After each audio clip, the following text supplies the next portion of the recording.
സംസ്ഥാനത്ത് ഇന്നും അതിശക്തമായ മഴ തുടരുമെന്നാണ് കാലാവസ്ഥാ പ്രവചനം. 9 ജില്ലകളിലാണ് നേരത്തെ സൂചിപ്പിച്ചതുപോലെ ഓറഞ്ച് അലർട്ടുള്ളത്. മറ്റ് ജില്ലകളിൽ യെല്ലോ അലർട്ടാണ്. TS ഹരികൃഷ്ണ മഴ മുന്നറിയിപ്പിന്റെ വിശദാംശങ്ങളുമായി തിരുവനന്തപുരത്ത് നിന്ന് ചേരുന്നുണ്ട്. ഹരി, ഇന്ന് വൈകിട്ടും ഇനി അടുത്ത മണിക്കൂറുകളിലും മഴ കനക്കുമോ? എവിടെയൊക്കെയായിരിക്കും ശക്തമായ മഴയുണ്ടാകുക? കാറ്റെത്രത്തോളം തീവ്രതയേറും എന്ന പ്രവചനം എങ്ങനെയാണ്? മത്സ്യത്തൊഴിലാളികൾക്കുള്ള മുന്നറിയിപ്പ് എന്താണ്? എത്ര ദിവസം മഴ തുടരാനാണ് സാധ്യത? അടുത്ത 5 ദിവസം വരെ ശക്തമായ മഴയ്ക്കുള്ള സാധ്യത കേരളത്തിലുണ്ടെന്ന് കാലാവസ്ഥാ നിരീക്ഷണ കേന്ദ്രത്തിൻ്റെ പ്രവചനത്തിൽ പറയുന്നുണ്ട്. പ്രധാനമായും ശക്തമായ മഴയ്ക്കൊപ്പം അതിശക്തമായ കാറ്റാണ് വെല്ലുവിളി. അതായത് കേരള തീരത്ത് ഇപ്പോൾ തന്നെ 80 കിലോമീറ്റർ വരെ വേഗതയിൽ കാറ്റ് വീശാൻ സാധ്യതയുണ്ട് എന്നുള്ളൊരു മുന്നറിയിപ്പ് നൽകിയിട്ടുണ്ട്.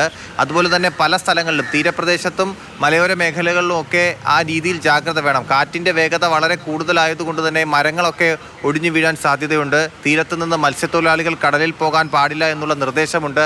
ഉയർന്ന തിരമാലയ്ക്ക് സാധ്യതയുള്ളത് കൊണ്ട് തന്നെ കേരളം മുതൽ കാസർഗോഡ് വരെയുള്ള തീരദേശ മേഖലകളിലുള്ള ഭാഗങ്ങളിലൊക്കെ വളരെ ശ്രദ്ധ വേണം എന്നുള്ള നിർദ്ദേശമാണ് ഇപ്പോൾ നൽകിയിരിക്കുന്നത്. പ്രധാനമായി ഈ മഴയ്ക്ക് കാരണം ഇത് കാലവർഷ മഴയാണ്.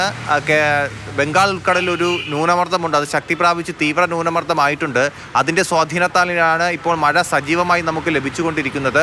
ഈ മഴ ഈ രീതിയിൽ കാറ്റിൻ്റെ ശക്തി കുറയുന്നത് വരെ മഴ ശക്തമായി തന്നെ തുടരാം എന്നുള്ളൊരു പ്രവചനമാണ് കാലാവസ്ഥാ നിരീക്ഷണ കേന്ദ്രം നൽകിയിരിക്കുന്നത്.